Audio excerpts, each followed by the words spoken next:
நம்முடைய இந்தியா சுதந்திரம் அடைவதாக மாநிலத்தில் பேசிக் கொண்டிருக்கிறோமே, இந்த இந்திய விடுதலை போராட்டத்தில் மகாத்மா காந்தி போராடினார் என்று சொல்வார்கள், நேதாஜி சுபாஷ் சந்திரபோஸ் போராடினார் என்று சொல்வார்கள். ஆனால் மகாத்மா காந்தியை போல, நேதாஜி சுபாஷ் சந்திரபோஸ் அவர்களைப் போல இந்த மண்ணில் இந்திய விடுதலைக்காக பல்லாயிரக்கணக்கான இளைஞர்கள் தன்னுடைய ரத்தத்தை இந்த விடுதலைக்காக காணிக்கையாக செலுத்திய வரலாறு இந்திய வரலாற்றிலே நீண்ட வரலாறு. அந்த அடிப்படையில் தான் மாவீரன் பகத்சிங்கினுடைய வரலாறு 1919ஆம் ஆண்டு இந்தியா விடுதலை அடைய வேண்டும் என்று ஆங்காங்கே போராட்டங்கள் வெடித்துக் கொண்டிருந்த நேரம், இந்த விடுதலை போராட்டத்தை அடைக்க வேண்டும் என்பதற்காக வெள்ளை ஏகாதிபத்திய அரசாங்கம் போராட்டக்காரர்களை அச்சுறுத்த வேண்டும், ஒழிக்க வேண்டும் என்ற அடிப்படையிலே ஜாலியன் வாலாபாக் படுகொலை என்று சொல்வார்கள் வரலாறுகளிலே. அந்த ஜாலியன் வாலாபாக் என்கிற இடத்திலே பல்லாயிரக்கணக்கான இந்திய மக்களை வைத்து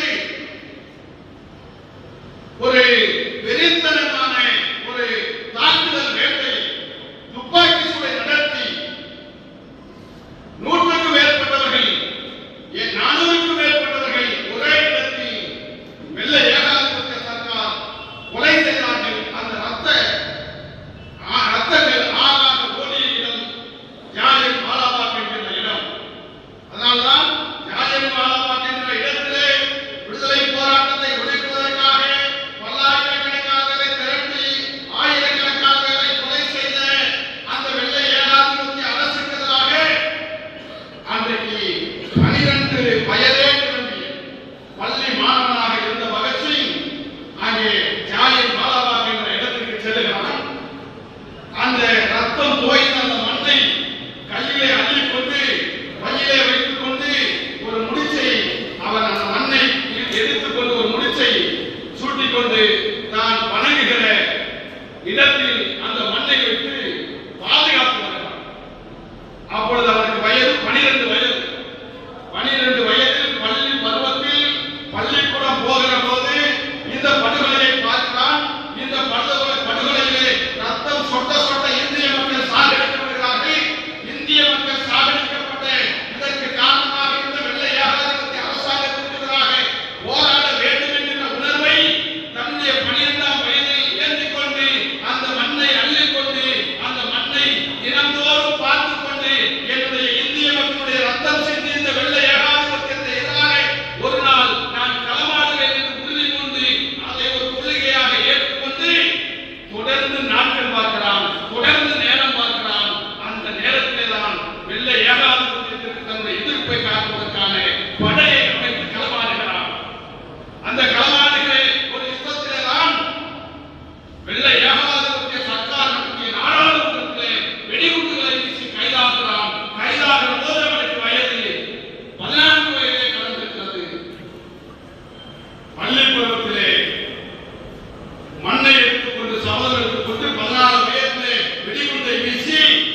இதற்கு என்ன பொருள்? இன்றைக்கு நாம் எந்த நிலையில் இருக்கிறோமோ அதை போலத்தான் நம்முடைய அடுத்த தலைமுறையில் இருக்கும் என்று அறிஞர்கள் சொல்கிறார்கள். அப்படி என்றால் அடுத்த தலைமுறையை நாம் மாற்றி அமைக்க வேண்டும் என்று கருதுகிறோம். அடுத்த தலைமுறையை மாற்றி அமைக்க வேண்டும் என்றால் இந்த தலைமுறை எப்படி இருக்கிறது என்று நாம் பார்க்க வேண்டும். இந்த தலைமுறை எப்படி இருக்கிறது? இந்த தலைமுறை குயிலை போல, இந்த தலைமுறை பகத்சிங்கை போல, இந்த தலைமுறை சேகரவை போல போர்த்தான் கொண்ட வீரர்களாக நாம் இருக்கிறோமா? அடுத்த தலைமுறையை ஒரு சுதந்திர தலைமுறையாக உருவெடுப்பதற்கு, இந்த தலைமுறையை தியாக தலைமுறையாக உருவெடுப்பதற்கு, ஒரு தாய்வாக்கு தருவதற்கு நாம் தயாராக இருக்கிறோமா? ஒவ்வொரு இளைஞருடைய மனச்சாட்சியை தொட்டு பாருங்கள். அது எதிர்கால தலைமுறையை விடுவிக்கக்கூடிய தலைமுறையாக இன்றைக்கு நாம் இருக்கிறோமா? இல்லை. இளைஞர்களாக இருக்கிற நாம், இளைஞர் பருவம் என்றால் எதுவென்று நாம் கருதிக் கொள்கிறோம்? இளைஞர் பருவம் என்றாலே இப்பொழுது கூட சொன்னார்கள், விசில் அடிப்பது, தலையிலே நம்முடைய கட்சி துண்டை கட்டிக் கொள்வது, விசில் அடிப்பது, வாகனத்திலே தலை மேற்கூரையின் மேல் ஏறி உட்கார்ந்து மகிழ்ச்சி என்கின்ற பெயரிலே துள்ளி குதிப்பது, இது போன்ற ஒரு செயலை செய்வதுதான் இளைஞர்களாக இருப்பதற்கு பொருள் என்று நாம் எண்ணிக்கொண்டிருக்கிறோம். இளைஞர்கள் என்றால் அது மட்டுமல்ல, அதை தாண்டி இளைஞர்கள் நாம் அடுத்த தலைமுறைக்கு விதையாக இருக்க வேண்டும் என்கிற அரசியலை உருவாக்குகிற போதுதான் அடுத்த தலைமுறையை நம்மால் தயார் செய்ய முடியும். தோழர்களே, உங்களுக்கு நன்றாக தெரியும் நிகழ்கால இளைஞர்கள் நாம் எந்த நிலையில் இருந்து கொண்டிருக்கிறோம். அடுத்த தலைமுறையை வழிநடத்த வேண்டிய இளைஞர்களாக இருக்கிற நாம் எந்த அரசியலை உருவாக்கி கொண்டிருக்கிறோம்? இன்றைக்கு நம்முடைய சமூகம் இருக்கிற நிலை உங்களுக்கு எல்லாம் தெரியும். இன்றைக்கு நம்முடைய சமூகம் இருக்கிற நிலை எவ்வளவு மோசமாக இருக்கு. நாடு சுதந்திரம் அடைந்து 75 ஆண்டுகள் கடந்து விட்டது. இன்றைக்கும் செப்டிக் டேங்க் என்று சொல்லப்படுகிற அந்த கழிவுநீர் தொட்டியில இறங்கி விஷவாயு தாக்கி ஆண்டிற்கு 10 பேர் 20 பேர் இறக்கிறார்கள் அல்லது படுகொலை செய்யப்படுகிறார்கள். 75 ஆண்டுகளுக்கு மேலான இந்த சுதந்திர நாட்டில் மனிதர் மனத்தை மனிதர் அழிகிற நிலை நீடித்துக் கொண்டிருக்கிறது. இதை தட்டி கேட்க ஒரு இயக்கம் இந்த மண்ணிலே இல்லை. 75 ஆண்டுகால சுதந்திர நாட்டில் சுதந்திரம், சமத்துவம், ஜனநாயகம் பேசுகிற இந்த மண்ணில் இன்னும் ஒரு சாதி, குறிப்பிட்ட சாதி மரபணி கொண்டிருக்கிறானே, இந்த மனிதனுக்கு விடுதலை கிடையாதா, தீர்வு கிடையாதா என்று உரைக்க விளக்கம் எடுக்கக்கூடிய ஒரு வாய்ப்பை சட்டமன்றத்திலே, நாடாளுமன்றத்திலே பெறக்கூடிய ஆற்றல் மிக்க தலைமை, ஆற்றல் மிக்க இயக்கமாக நாம் இன்னும் உருவெடுக்கவில்லை என்கின்ற உறுத்தல் எந்த இளைஞருடைய நெஞ்சிலே அது ஈரமாக இருக்கிறதா? எந்த இளைஞருக்காவது இப்படிப்பட்ட வேதனை உள்ளாக உங்கள் இருதயத்தை சுடுகிறதா அல்லது குத்துகிறதா என்று பார்த்தால் ஒரு இளைஞருக்கு குத்தல், ஒரு இளைஞருக்கு குத்தல். நேற்றைய முன்தினம் திருநெல்வேலியில் என்ன நடந்தது? இந்த சாதியை வந்த ஒரு இளைஞன் பிற்படுத்தப்பட்ட சாதியை சார்ந்த ஒரு பெண்ணை காதலிக்கிறான், திருமணம் முடிக்கிறான். இருவருக்கும் அரசு சொல்கிற வயசு. இந்த திருமணத்தை நடத்தி வைத்தவர்கள் மார்க்சிஸ்ட் கம்யூனிஸ்ட் கட்சிக்காரர்கள்.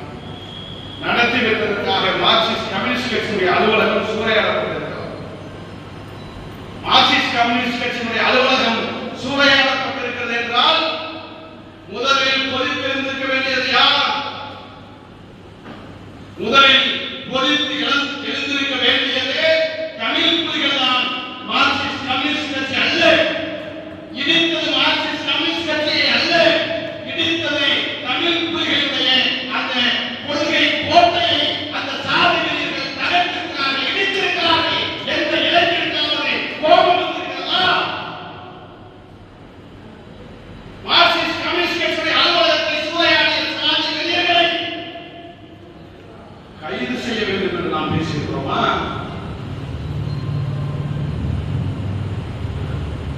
யோசித்து பாருங்கள்.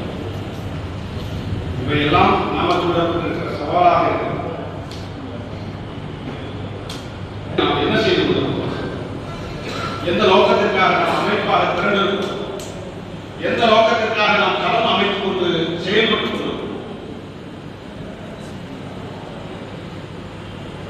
இந்த நேரத்தில் எல்லா மாவட்டத்திலையும் நாம் குறைந்தபட்சம் ஒரு கண்டன சுவரட்டியாவது இருக்க வேண்டும். குறைந்தபட்சம் ஒரு கண்டன ஆர்ப்பாட்டத்தையாவது நாம் நடத்தியிருக்க வேண்டும். ஏன் இதை குறிப்பிடுகிறேன் என்று சொன்னால், இளைஞர்கள் நாம் ஒரு அரசியலை ஏற்றுக்கொண்டு இந்த மண்ணிலே வந்தது, ஒரு அரசியலை ஏற்றுக்கொண்டு இந்த களத்திலே விரும்பி வந்தது. அப்படி விரும்பி வருகிற போது அதற்கான களத்தை நாம் சரியாக அமைக்கவில்லை என்று சொன்னால், அது நாம் எடுத்துக்கொண்டிருக்கிற அரசியலுக்கு, எடுத்துக்கொண்டிருக்கிற கொள்கைகளுக்கு ஒரு பின்னடைவை தேடித்தரும் என்பதை நீங்கள் புரிந்து கொள்ள வேண்டும். என் அன்பிற்குரியவர்களே, இளைஞர்களே, இளம் புலிகளை, எதிர்கால தலைமுறை தியாகத்தை ஒரு சுதந்திர தலைமுறையாக வர வேண்டும் என்று சொன்னால், இந்த தலைமுறை தியாக தலைமுறையாக வர வேண்டும்.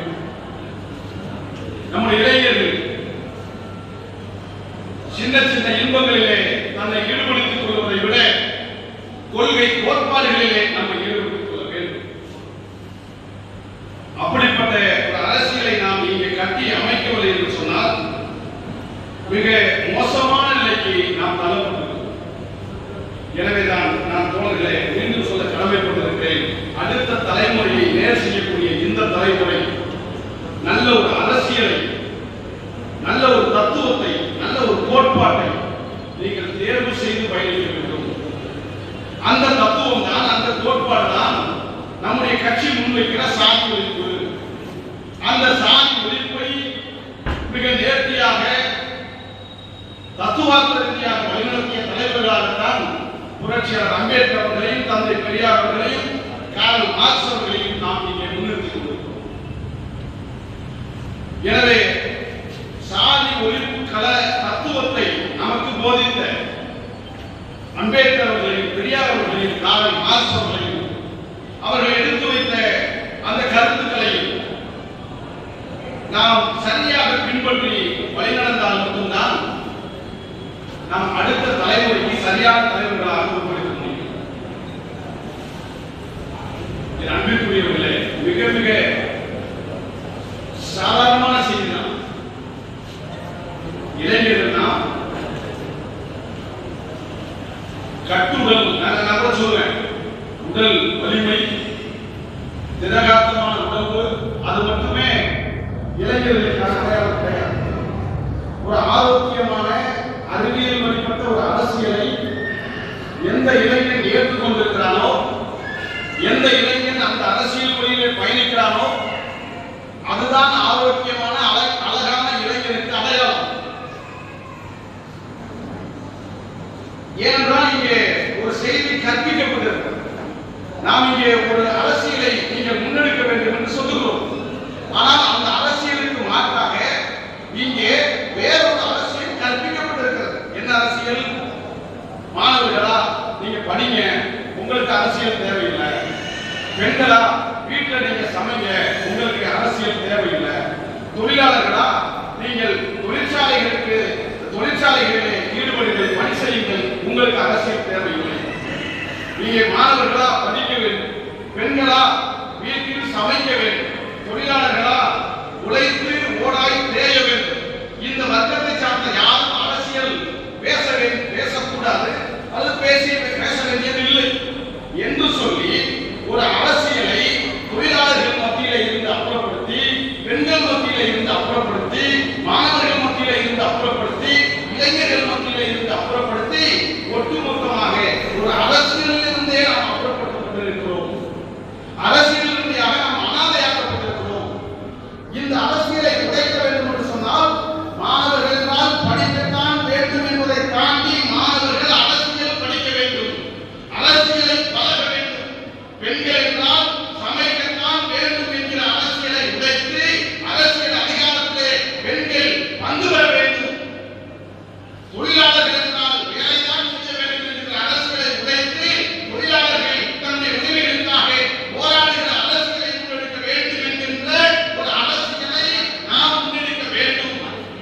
இப்படிப்பட்ட ஒரு தெளிவான அரசியலை, அம்பேத்கரிய பெரியாரிய மார்க்சிய அரசியலை நாம் எடுத்துவிடக் கூடாது என்பதற்காகத்தான் நம்மிலேயே அம்பேத்கரை அகற்றுகிற அரசியலை, பெரியாரை இருந்து அப்புறப்படுத்துகிற அரசியலை நம்முடைய சேரிகளுக்கு, நம்முடைய பகுதிகளுக்கு, இங்கிருக்கிற சன் பரிவார கும்பல்கள், பிஜேபி கும்பல்கள் ஒரு அரசியலை இவர்கள் எடுத்துக் கொண்டு வருகிறார்கள்.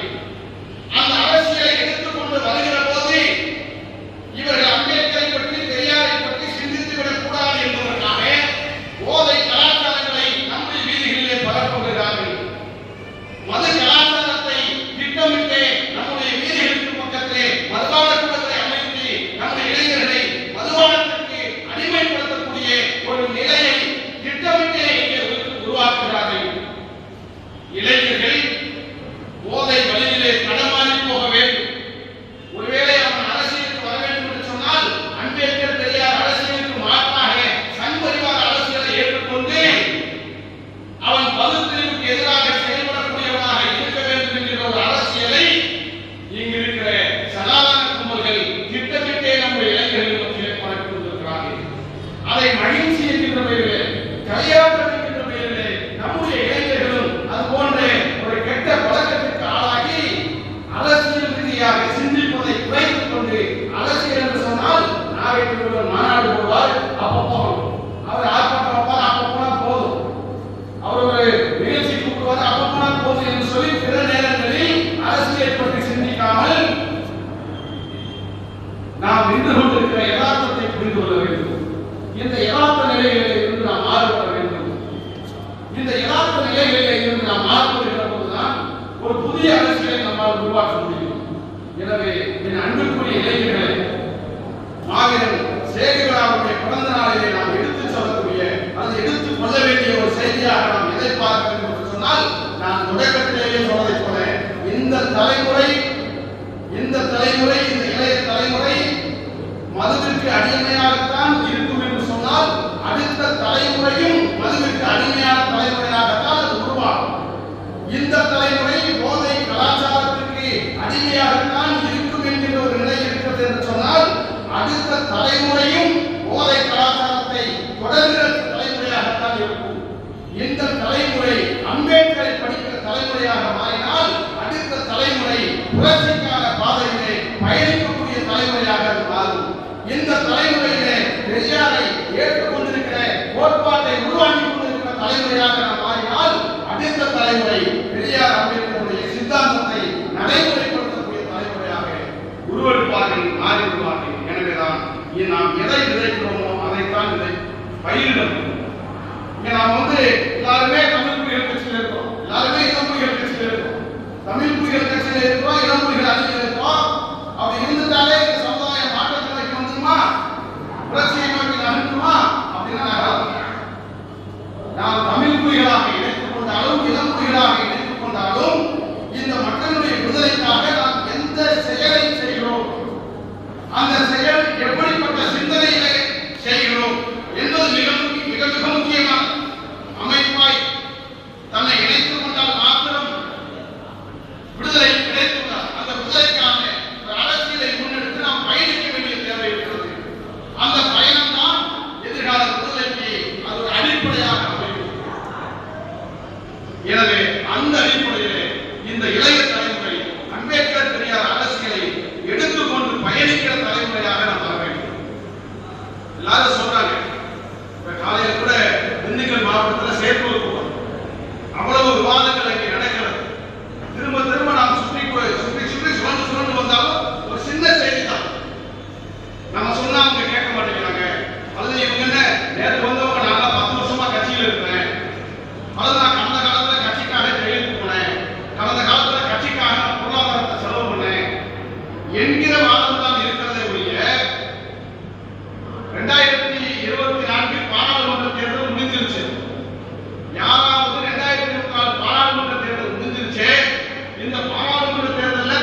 இதை பற்றிய விவாதம் தான் நம்முடைய கட்சியிலே நடக்கிறதே தவிர ஆரோக்கியமான விவாதங்கள் நடந்ததாக இங்கே அறியப்படவில்லை.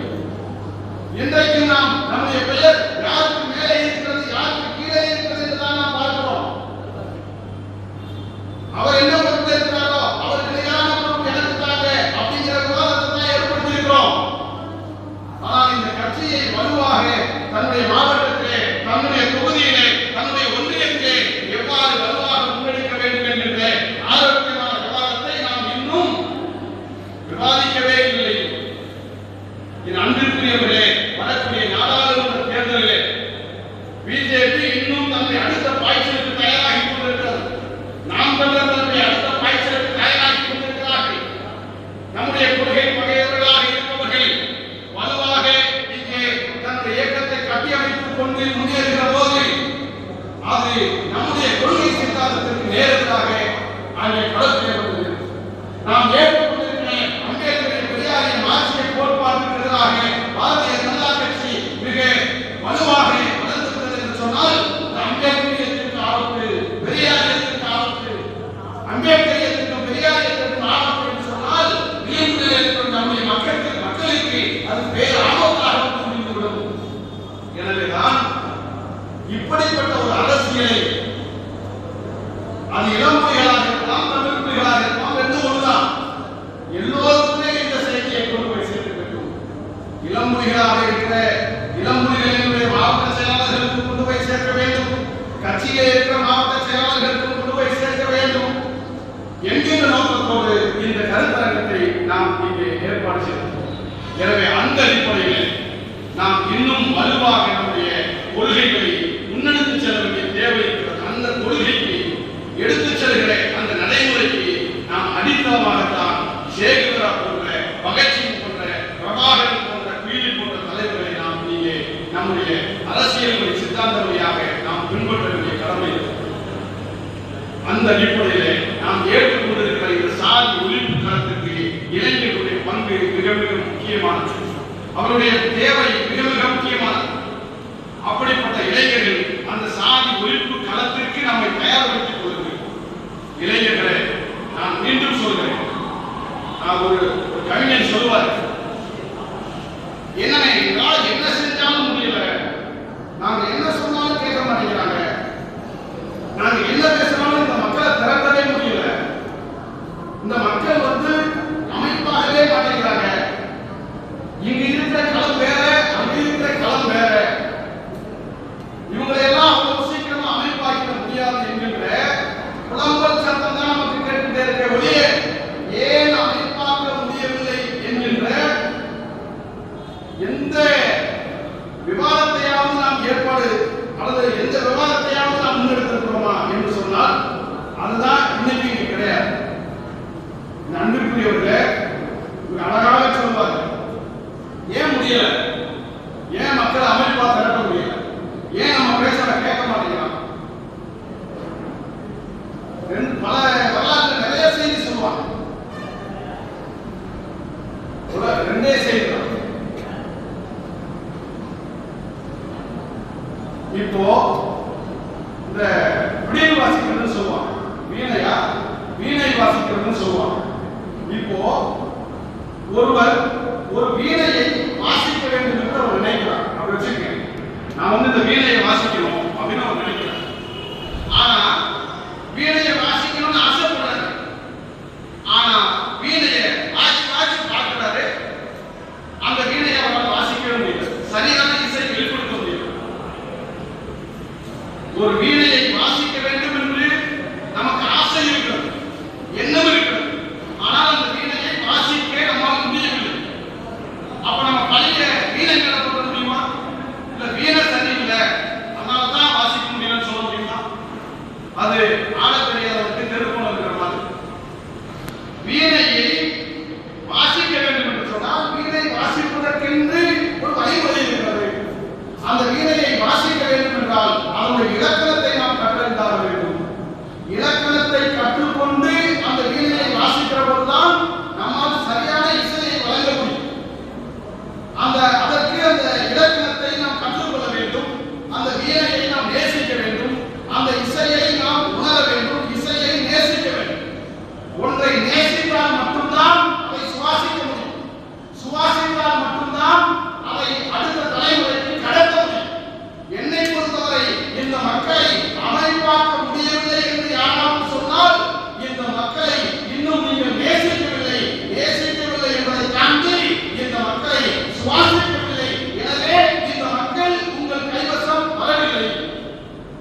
நீங்கள் புரிந்து கொள்ள வேண்டும்.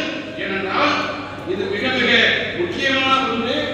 உலக நாடுகளிலே வெறும் 25 வயதான ஒரு மகத்தான வீரன் ஜோசப் மாசினி என்கிற இத்தாலி நாட்டை சார்ந்த ஒரு 25 வயதே இளைஞன். அவன் ஒரு இத்தாலியிலே ஒரு அமைப்பை உருவாக்குகிறான். அந்த அமைப்பினுடைய பெயர் இளம் இத்தாலி. இளம் இத்தாலி என்றால் அன்றைக்கு பிரான்சிடம் ஆஸ்திரியாவிடம் இத்தாலி சிக்குண்டு கிடக்கிற அடிமைப்பட்டு கிடக்கிற நேரம். இத்தாலி என்கின்ற ஒரு நாடு ஆஸ்திரியாவிடம் பிரான்சிடம் அடிமைப்பட்டு கிடக்கிற போது அந்த இத்தாலியை விடுவிக்க வேண்டும் என்பதற்காக மாசினி என்கின்ற 25 வயது நிரம்பிய ஒரு இளைஞன் இளம் இத்தாலி என்கின்ற ஒரு அமைப்பை உருவாக்குகிறார். அந்த அமைப்பு உருவாக்குகிறான். அந்த இளைஞர்களை சந்திக்கிறான், மக்களை சந்திக்கிறான், அமைப்பாக திரட்டுகிறான். ஆஸ்திரியாவுக்கு எதிராக அவன் மிக கடுமையாக போராட்டத்தை முன்னெடுக்கிறான். பிரான்சுக்கு எதிராக மிக கடுமையாக போராட்டத்தை முன்னெடுக்கிறான். சின்னஞ்சிறிய வயதாக இருக்கிற ஒரு இளைஞன் இளம் இத்தாலி என்கிற ஒரு அமைப்பை உருவாக்கி ஆஸ்திரியாவுக்கே நெருக்கடியாக வருவான் என்று ஆஸ்திரியா நாட்டுக்காரர்கள் நினைத்தே பார்க்கவில்லை. பிரான்ஸ் நாட்டுக்காரர்கள் நினைத்தே பார்க்கவில்லை. ஆனால் 25 வயதை நிரம்பிய அந்த இளைஞன் உருவாக்கிய அந்த இளம் இத்தாலி என்கிற அமைப்பு எந்த அளவிற்கு வலுப்பட்டது தெரியுமா? ஒரு பிரான்ஸ் என்கிற ஒரு நாட்டுடைய அதிபர்களே, ஆஸ்திரியாவுடைய நாட்டை சார்ந்தவர்களே, எவன் ஒருவன் இளம் இத்தாலி அமைப்பில் உறுப்பினராக இருக்கிறானோ அவனையெல்லாம் கொலை செய்து விடுங்கள் என்று ஒரு நாட்டுடைய போர் அறிவிப்பாக இருக்கிறார். ஒரு நாடு 25 வயசே ஆன மாசினி என்கிற ஒரு இளைஞன் உருவாக்கிய அந்த அமைப்பில் எவனெல்லாம் உறுப்பினராக இருக்கிறானோ அவனையெல்லாம் சுட்டுக் கொள்ளுங்கள் என்று அறிவிப்பு செய்கிறார்கள் என்று சொன்னால் அந்த அமைப்பில் இருக்கிற உறுப்பினர்கள் எந்த அளவிற்கு மிக ஆக்கமாக ஊக்கமாக களப்பணியை முன்னெடுப்பார்கள் என்பதை நீங்கள் தெரிந்து கொள்ளுங்கள். அப்பொழுதுதான் அவரிடத்தில் கேட்டார்கள், இந்த சின்ன வயதிலே இப்படி ஒரு அமைப்பை உருவாக்கி 2 நாடுகளுக்கு எதிராக நீ ஒரு களத்தை இப்படி அமைத்திருக்கிறாயே, அதற்கு என்ன காரணம் என்று கேட்டார்கள். அவன் சொன்னான், ஜோசப் மாசினி என்கிற அந்த இளைஞர் சொன்னான், நான் இந்த அமைப்பை உருவாக்கினேன், காடுகளுக்கு சென்றேன், விவசாயிகளிடத்திலே விவசாயத்தினுடைய தேவையையும் அந்த விவசாயத்தினுடைய அழிவையும் அதனுடைய நெருக்கடிகளையும் விவசாயத்திலே நான் எடுத்துச் சொன்னேன். எனவே என்னால் விவசாயிகள் திரண்டார்கள். நான் இந்த அமைப்பின் பெயரிலே தொழிலாளர்களை சந்தித்தேன். தொழிலாளர்கள் பட்ட துன்பங்களை தேவைகளை அவர்களிடத்தில் எடுத்து பேசினேன். எனவே என்று நான் தொழிலாளர்கள் திரண்டார்கள். நான் இங்கே அங்கிருக்கிற பின்தங்கிய மக்களை சந்தித்தேன். வீடு வீடாக சென்றேன், தெரு தெருவாக சென்றேன், பகுதி பகுதியாக சென்றேன். மக்கள் இந்த நாட்டில் எப்படி அடிமையாக இருக்கிறார்கள், அந்த அடிமைக்கெதிராக இந்த நாட்டிற்கு எதிராக நாம் எப்படி போராட வேண்டும் என்று மக்களிடத்தில் பேசினேன். எனவே இந்த என்னுடைய போர்க்காலத்திற்கு பின்னால் மக்கள் திரண்டார்கள் என்று 25 வயது இளைஞர் சொன்னான். அவன் சொன்னது நமக்கே பாடப்படுத்துவதை போல இருக்கிறது. இளைஞர்களிடம் செல்லுங்கள், இளைஞரே நீ ஏன் போதை பழக்கத்திற்கு ஆளாக்கப்பட்டிருக்கிறாய்? உன் அக்கா தங்கை இங்கே சாதியின் பெயரால் சாகடிக்கப்படுகிறார்களே, அதற்கு எதிராக தமிழ் புலிகள் என்கிற ஒரு அமைப்பு இருக்கிறது. நீ ஏன் புலிகளாக மாறக்கூடாது என்று இளைஞர்களிடத்தில் பேசு. சாதியின் பெயரால் வீழ்த்தப்பட்டிருக்கிற ஏழை எளிய சேரிவாழ் மக்களிடத்தில் செல்லுங்கள். சாதியின் பெயரால் அரசியல் அதிகாரம் பெற்று வீழ்த்தப்பட்டிருக்கிறாயே, அரசியல் அதிகாரத்தை பெறுவதற்காக தமிழ் புலிகள் என்கிற ஒரு இயக்கத்தை உருவாக்கி இருக்கிறோம். மக்களை வாருங்கள், தமிழ் புலிகளாக இணைவோம், அரசியல் அதிகாரத்தை வெல்வோம் என்று வீடு வீடாக சேரி சேரியாக தெரு தெருவாக மக்களை நாம் சந்தித்தால் மக்கள் நம் பின்னால் திரள்வார்கள். இளைஞர்களை சந்தித்தால் இளைஞர்கள் நம் பின்னால் திரள்வார்கள். பெண்களை சந்தித்தால் பெண்கள் நம் பின்னால் திரள்வார்கள். இது மாசினி என்கிற ஒரு மகத்தான வீரன் நமக்கு கற்றுத் தந்த பாடம். மாசினி மட்டுமல்ல, மாவோ என்ன சொன்னார்?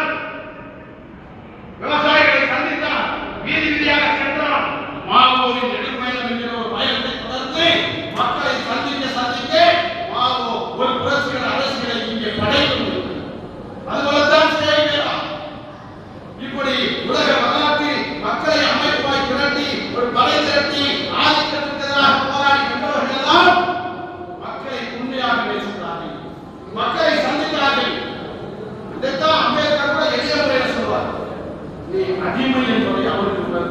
விலங்குகளுக்கு போராடுவாங்க. அந்த தலைவனுடைய வரிசையில் அடிமைப்பட்டு இருக்கிற திறந்தவெளி சிறைச்சாலையில் இருக்கிற அரசியல் அனாதைகளாக இருக்கிற இந்த விளிம்புநிலை மக்களை சந்திக்கும். விளிம்புநிலை மக்களை கெடுத்ததாக போய் பாருங்கள். அங்க இருக்கிற இளைஞர்களை சந்திக்க அரசியலுடைய தேவையை எடுத்து சொல்லுகிற போது நிச்சயமாக நாம் இந்த மக்களை எந்த அளவுக்கு நேசிக்கிறோமோ அதை விட பன்மடங்கு இந்த மக்கள் நம்மை நேசிப்பார்கள், நம்முடைய இயக்கத்திற்கு வலு சேர்ப்பார்கள் என்பதை எல்லோரும் சந்தேகம். ரொம்ப சாதாரண விஷயங்க. ஒரு இளைஞன் அது ஒரு மனிதன். அந்த மனிதன் எப்பொழுது இந்த உலகத்தை நேசிக்கிறானோ அப்பொழுதுதான் அவன் தன்னையே நேசிப்பவனாக உணரப்படுவான்.